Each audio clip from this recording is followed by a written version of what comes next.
امام بخاری رحمت الله علیه واقعا ذکر کړی دا فرمایي چې دوه ملګرو او د دې دوه ملګرو په آپس کې د یو د بل نه قرض اخیستو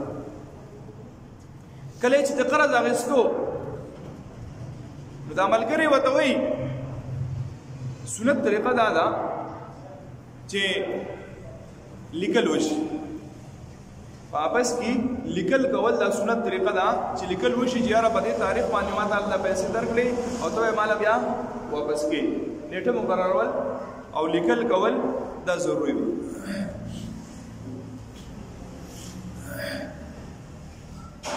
ها هغه په نیټه درنګي نو بیا ستاسو لپاره هم فضایل دي خیر دی ته د نیټه وګدا کا مهلت ولا ورکا الله رب العزت بتاله د هغه اجر او ثواب ده امام بخاری رحمت الله علیه فرمای وای دې دوه ملګرو واپس کې د قرض خبره وکړه دیو وته وی ویا رسول یو کس داسې پکار دی چې هغه وکیل وي کنه گواہی چې هغه بیا وایي چې یاره او دا پیسې زما د مخ ورکړي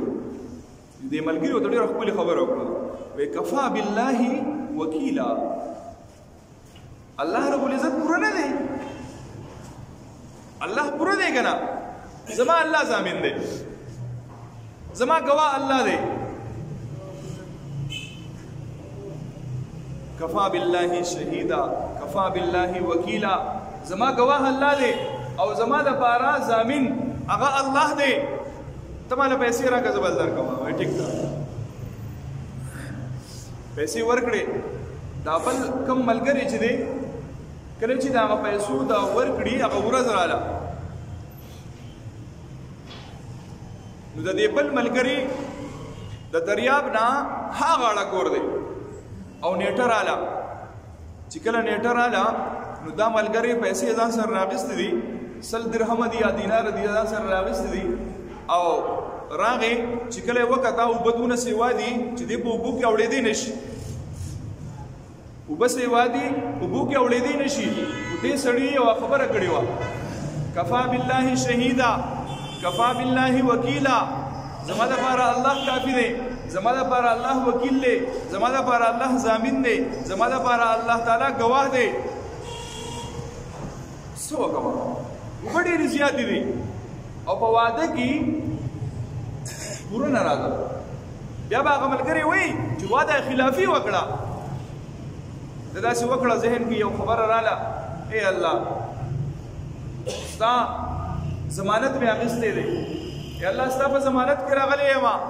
او یا الله ته ګواه یې د هر څه خدای نه اوس په دې اوبو کې زه تللی نه شم یو لرګی راغیستی د ونې ډډ او په دې ډډ کې چې کوم سوري دی په دغه سوري کې دا دینار ورچولی دی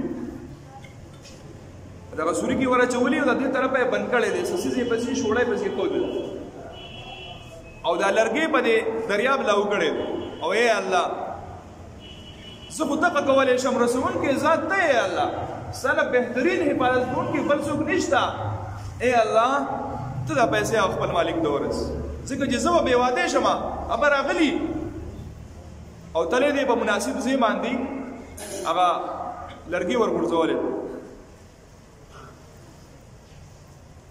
اوس هغه ملګری کم ملګری چې انتظار کوي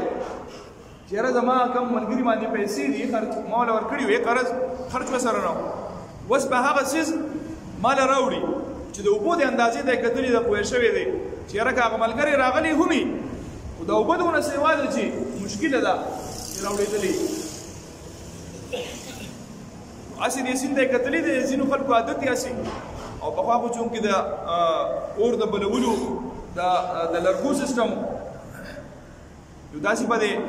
دریاب کې یو لرګي را روان دی هغه لرګي ته لاس کړی رانیولې دی وړې دی کور ته څنګه وړې دی دا تبر راغستې دی هغه څه مات کړي کله چې لرګي مات کړي دینار دی راول حیران شوی دا کته مزيدي هغه جب کې خو دی بهر حال کله چې وبو ولاړی سحر شوی دی دغه سړی سوچ کړی دی بچا باندې چې دته دا پیسې وي چیرې زما هغه ملګري ما خو ټیک ته چې پیسې په لرګي کې اچولې دي او تللی دي خو پته نه لګي چې زما هغه ملګري ته به رسېدلی که نه او د هغه په زړه کې به د هغه په نظر کې خو بعضې بې اعتماده شمه د نورې پیسې راغستې دي او را روان شوی دی اوبه کمې شوي دي دی هغه ملګري خواله رسېدلی چې کله د هغه ملګري خواله رسېدلی هغه سره میلاو شوی دی هغه ته یې وایي چې زما دا